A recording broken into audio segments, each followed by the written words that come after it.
Hello students, good morning.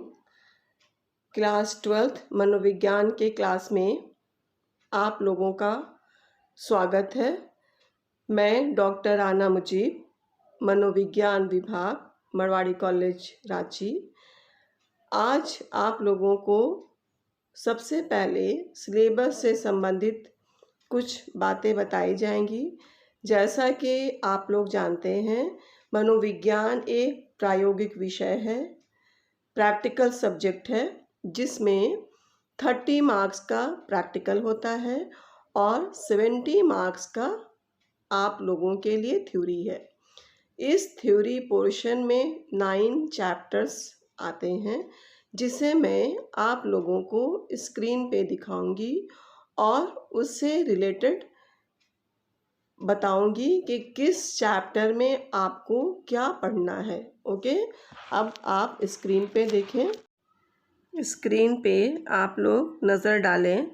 सबसे पहले number 1 chapter में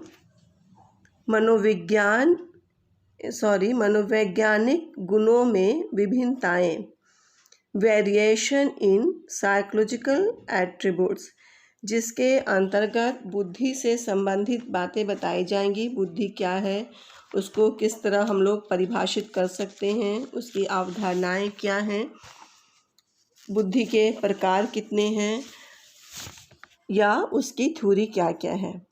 नंबर 2 चैप्टर में 2 चैप्टर स्व तथा व्यक्तित्व, सेल्फ एंड पर्सनालिटी।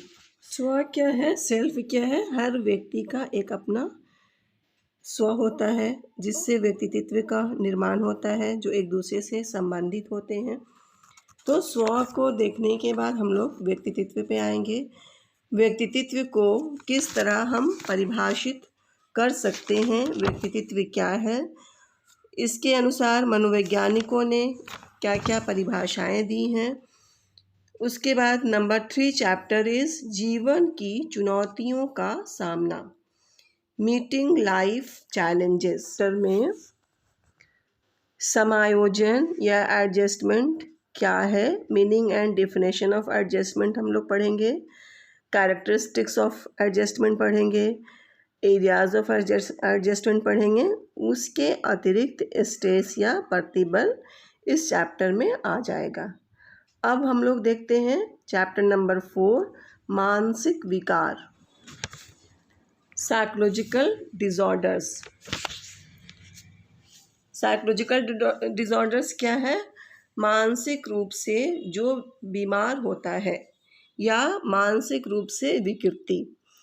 इसके अंतर्गत सबसे पहले असामान्य क्या है, एबनॉर्मल किसे कहेंगे, what do you mean by abnormal, या फिर उसकी क्या विशेषताएं हैं, क्या उसके अंतर्गत कौन कौन से दृष्टिकोण आते हैं, असामान्यता के प्रकार क्या हैं, सामान्य एवं असामान्य में अंतर क्या क्या हो सकता है, असामान्यता के कारण मनोविकारों का वर्गीकरण, क्लासिफिकेशन ऑफ मेंटल डिसऑर्डर्स।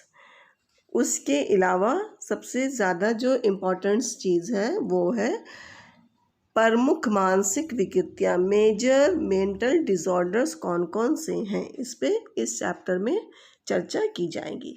अब नंबर 5 चैप्टर, मनोचिकित्सा या मनश्चिकित्सा भी कहा जाता है, साइकोथेरेपी। साइकोथेरेपी का अर्थ क्या है? मानसिक रोग का उपचार करना। तो मानसिक रूप से जो लोग बीमार होते हैं उनका उपचार किस तरह किया जाएगा, यह इस चैप्टर में आएगा।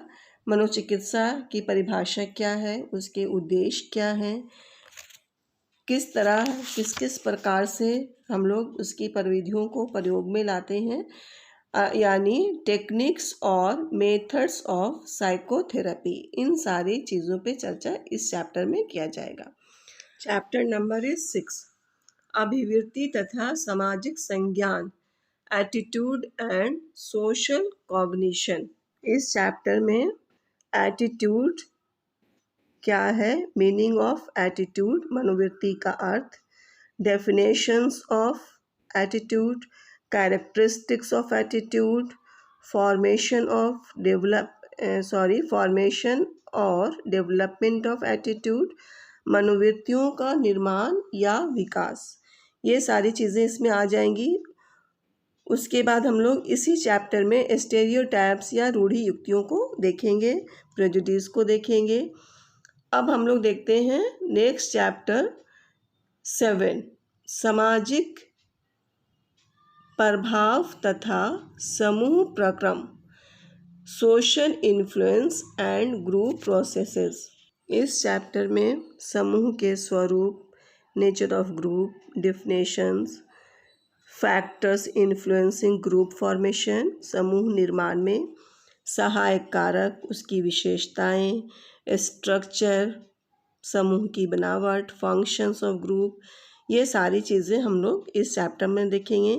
Social interactions. नेक्स्ट चैप्टर अब क्या है? चैप्टर नंबर इज 8, मनोविज्ञान एवं जीवन, साइकोलॉजी एंड लाइफ। इसमें इन्वायरमेंटल साइकोलॉजी, पर्यावरण मनोविज्ञान, जैसे शोरगुल, ताप, प्रदूषण का व्यवहार पर प्रभाव, effects of noise, temperature and pollution on behaviour, भीड़, क्राउडिंग क्या है, उसका डेंसिटी क्या है, प्राकृतिक एवं मानव निर्मित आपदाएं कौन कौन सी हैं, natural and man made disasters, ये सारी चीज़ें जिनका प्रभाव मनोवैज्ञानिक रूप से एक व्यक्ति पे पड़ता है, इस चैप्टर में देखा जाएगा। सामाजिक समस्याएं क्या हैं, निर्धनता, पॉवर्टी, उसका क्या अर्थ है, या फिर सोशल प्रॉब्लम्स के अंतर्गत पीस आ जाएगा, एग्रेसिवनेस एंड वायलेंस आ जाता है, आक्रामकता एवं हिंसा, हेल्थ आ जाता है। तो इन सारे विषय पे जो चर्चा की जाएगी वह हमारे चैप्टर मनोविज्ञान एवं जीवन में आ जाएगा।